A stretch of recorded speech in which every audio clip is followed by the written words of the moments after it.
नमस्कार विद्यार्थीगण। आज हम 15 पाठ पढ़ेंगे पीपल। प्रस्तुत कविता में पीपल के वृक्ष के विषय में जानकारी प्रदान की गई है और यह भी बताया गया है कि पीपल के पेड़ का मानव जीवन से अटूट संबंध है। यह हमारे अनेक प्रकार की आवश्यकताओं की पूर्ति करता है तथा हमें प्राणवाहिनी शुद्ध वायु भी प्रदान करता है। इसलिए इसका संरक्षण संवर्धन हम सबके लिए अति आवश्यक है। तो इसमें क्या बताया गया है कि पीपल का पेड़ होता है ना, वो सबसे अच्छा पेड़ होता है। यह हमारे अनेक प्रकार की आवश्यकताओं की पूर्ति करता है, हमें ऑक्सीजन गैस देकर के प्राणवाहिनी शुद्ध वायु भी प्रदान करता है। ऑक्सीजन गैस है ना, सबसे ज़्यादा पीपल के पेड़ से मिलती है। इसलिए हमें इसका संरक्षण करना चाहिए, इसका संवर्धन भी करना चाहिए और ये दोनों ही हमारे लिए बहुत ही आवश्यक हैं। इसका संरक्षण और संवर्धन करना हमारे लिए बहुत आवश्यक है, तो हमें इसका संरक्षण और संवर्धन करना चाहिए। तो इस पाठ में हमें पीपल के वृक्ष के विषय में ही जानकारी प्रदान की गई है कि पीपल का पेड़ है किस प्रकार का होता है, हमारे लिए पेड़ किस प्रकार से उपयोगी है। तो इस पाठ के अंतर्गत कवि ने क्या बताया है? कानन कानन का यह तिरुवर पीपल युग युग से अचल अटल, ऊपर विस्तृत नभ नील नील नीचे वसुधा में नदी झील, जामुल तमाल इमली करील, जल से ऊपर उड़ता मृणाल, फुनगी पर खिलता कमल लाल, तीर तीर करते कीड़ा मराल, ऊंचे टिल्ले से वसुधा पर झड़ती है निर्झरनी झरझर, हो जाती है बूंद बूंद झर कर। तो इसमें क्या बताया गया है? इसमें बताया कानन का है तिरुवर पीपल। कानन कानन क्या होता है? वन होता है। आप एक पेन ले लो और एक नोटबुक ले लो और जैसे मैं आपको शब्दार्थ बताता जाता हूँ वैसे वैसे लिखते जाओ। कानन होता है वन, तरुवर होता है वृक्ष या पेड़ पीपल, युग युग से जग में अचल अटल, जग होता है संसार, जग का क्या अर्थ होता है? संसार। तो कानन का तरुवर पीपल युग युग से जग में अचल अटल। तो कानन का जो वनों की बात आती है तो वहाँ पर ये जो पीपल का पेड़ है ये युगों से ही इस संसार में अचल और अटल रहा है। वनों में आने वाला यह पीपल का पेड़ है, ये युगों से ही इस संसार में अचल और अटल रहा है। ऊपर विस्तृत नभ, नभ होता है आकाश, नभ का अर्थ है आकाश। नील नील नीचे वसुधा, वसुधा का अर्थ होता है पृथ्वी या भूमि, है ना। पृथ्वी भूमि धरा धरती ये सारे पर्यायवाची शब्द होते हैं वसुधा की। तो वसुधा, नदी झील, जामुल तमाल, तमाल होता है एक वृक्ष होता है तमाल, इमली करेल, करेल होता है कांटेदार झाड़ियाँ, करेल शब्द का अर्थ होता है कांटेदार झाड़ियाँ। तो ऊपर विस्तृत नवनील, इस पीपल के ऊपर नीला आकाश है जो बहुत दूरी में फैला हुआ है, जो विस्तृत है।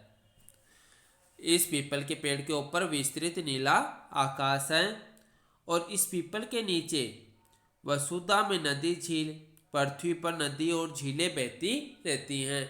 इस पीपल के पेड़ के पास है जो पृथ्वी पर नदी और झीलें बहती ही रहती हैं। जामुल तमाल इमली करील ये सारे पीपल के पेड़ के पास से आपको देखने को मिलती हैं। जामुन है यानी पीपल के पेड़ के पास जामुन का पेड़ भी होता है, तमाल का पेड़ होता है, इमली है, इमली का पेड़ भी देखने को मिलेगा, करेल होती है कांटेदार झाड़ियाँ, कांटेदार झाड़ियाँ भी आपको देखने को मिलेंगी। यानी इस पीपल के पेड़ के पास में जामुन तमाल इमली और कांटेदार झाड़ियाँ भी देखने को मिलती हैं। यानी ये पेड़ अपने पास बहुत सारे अन्य पेड़ों को भी रखता है। जल से ऊपर उड़ता मृणाल, फुनगी पर खिलता कमल लाल। तिर तिर करते कीड़ा मराल, ऊंचे टिल्ले से वसुधा पर झड़ती है, निर्झरनी झरझर हो जाती बूंदे झरकर। इसमें क्या बताया गया है? जल से ऊपर उड़ता मृणाल। मृणाल क्या होता है? कमल के का फूल होता है, उसके ऊपर एक कोंपल आती है, कोंपल आती है ना, जिसको अपन डंठल भी बोलते हैं, है ना। तो कमल की जो कोमल डंठल होती है ना, उसको बोला जाता है मृणाल। फुनगी पर खिलता कमल लाल, और जो फुनगी आती है ना, उस पर लाल रंग का कमल खिलता है।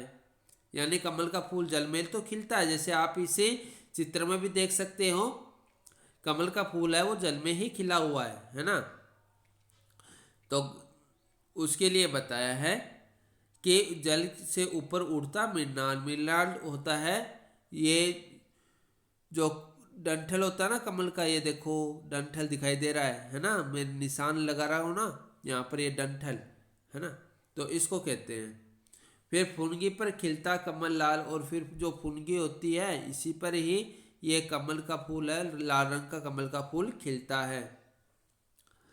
तिर तिर करते कीड़ा मराल, मराल होते हैं ये हंस। मराल क्या होते हैं? हंस होते हैं।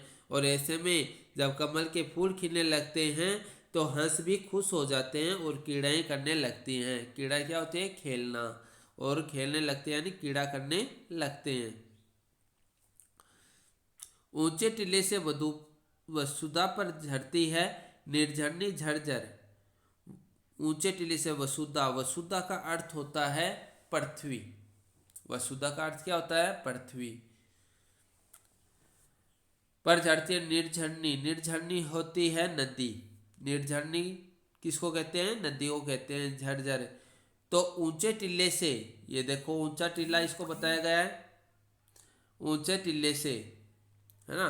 वसुधा पर झरती है, वसुधा होती है पृथ्वी, पृथ्वी पर झरती है निर्झरनी झरझर। ये निर्झरनी है, जो झरना है वो झरझर गिरता रहता है। हो जाती बूंद बूंद झरकर, और इस पर बूंद झरझर कर बूंद बूंदे हो जाती है, यानी ये पानी है ये चारों तरफ फैले जाता है। देखो झरना तो ऊपर से गिर रहा है, झरना तो ऊपर से गिर रहा है, लेकिन नीचे क्या हो गया? पानी हो गया। इधर इधर इधर चारों तरफ ये क्या हो गया? पानी ही पानी हो गया। तो उसके लिए बताया है ऊंचे टिल्ले से वसुधा पर झरती है निर्झरनी झरझर, कि ऊंचे टिल्ले से नदी है वो गिरती रहती है। हो जाती बूंद झड़ झर कर, और फिर नीचे गिर करके ये बूंद बूंद होकर चारों तरफ फैले जाती है। निर्झर के पास खड़ा पीपल, और इसी झरने के पास में पीपल का पेड़ है ये खड़ा है। सुनता रहता कल कल छल छल। जो नदी गिरती है तो इसकी आवाज़ किस प्रकार की होती है? नदी की आवाज़ कल कल छल छल की तरह होती है ना। तो ये पीपल का पेड़ इस नदी की एक कल कल की और छल छल की आवाज़ को सुनता रहता है। पल्लव हिलते ढल ढल ढल ढल। पल्लव होते हैं पत्ते, पीपल के पत्ते गोल गोल, है ना। पीपल के पत्ते हैं ना, ये पत्ते ये क्या करते हैं? ये पीपल के पत्ते गोल हैं और ढल ढल करते रहते हैं। यानी जब हवा चलती है ना, हवा चलती है तो पीपल के पत्तों की आवाज़ कैसी आती है? ढल ढल आती है। तो आवाज़ उस समय कितनी सुंदर लगती होगी, है ना।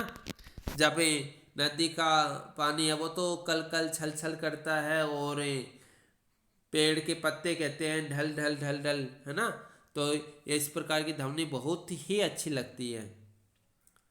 पीपल के पत्ते गोल गोल कुछ कहते रहते डोल डोल। तो कुछ कहते रहते हैं, यानी कुछ क्या कहते रहते हैं? डोल डोल। डोल डोल मतलब हिलते हिलते। क्या कहते हैं? हिलते तो हैं ही, डोल डोल का अर्थ हिलते हिलते, और ढल ढल ये ध्वनि है। जब वो हिलते हैं तो ध्वनि आती है ना ढल ढल की। तो पीपल के पत्ते हैं वो डोलते हुए ढल ढल की आवाज़ करते हैं, है ना। और नदी कौन सी आवाज़ करती है? कल कल की छल छल की आवाज़ करती है। तो उस समय आवाज़ बहुत ही अच्छी लगती है। पीपल के पत्ते गोल गोल कुछ कहते रहते डोल डोल। जब जब आता पंछी तर ऊपर, जब जब आता पंछी उड़कर, जब जब खाता फल चुन चुन कर, पड़ती जब पावस की फुहार, बजते जब पंछी के सितार, बहने लगती शीतल ब्यार, तब कोमल पल्लव हिल डुल, गाते सरर मरर मंजुल। तो इसमें क्या बताया गया है?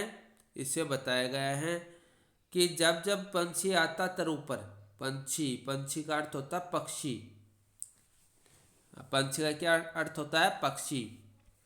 तरु, तरु का अर्थ होता है पेड़, तरु का क्या अर्थ होता है? पेड़। जब पंछी उड़कर के पेड़ पर आता है, जब जब आता पंछी उड़कर, जब जब पंछी है, पंछी यानी पक्षी, पक्षी उड़कर पेड़ पर आता है।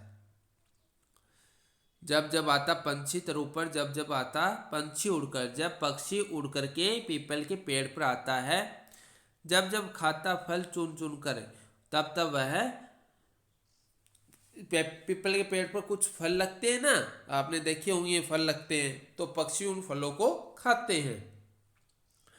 पड़ती जब पावस की फुहार, पावस होता वर्षा, वर्षा की फुहार क्या होती है? जब जोरदार वर्षा होती है ना, वो पानी की बूंदें होती हैं, वो जब पड़ती हैं तो बजते जब पंछी के सितार, तो तब पंछी के सितार बजने लग जाते हैं। कहने का तात्पर्य पंछी के सितार होते हैं क्या? नहीं होते, यानी पक्षी खुश हो जाते हैं।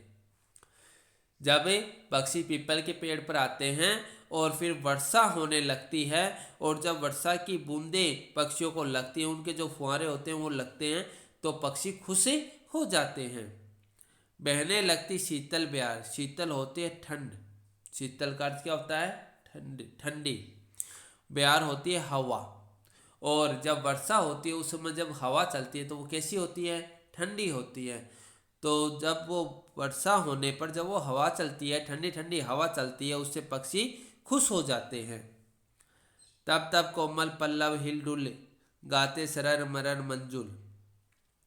तो जब शीतल हवा चलती है, तो हवा चलती है तो पत्ते तो हिलते हैं ना, तब तब कोमल पल्लव हिल डुल, जब तो तब तब जो पीपल के पेड़ के पत्ते हैं, जो कोमल पत्ते हैं, वो हिलते हुए क्या गाते हैं? सरर, सरर मरर, इस प्रकार की आवाज़ करते हैं। मंजुल होता है सुंदर, तो इस प्रकार सरर मरर, इस प्रकार सुंदर सुंदर आवाज़ें करते हैं। यानी जब पत्ते हिलते हैं और उनसे जो ध्वनि निकलती है वो बहुत ही सुंदर लगती है ना।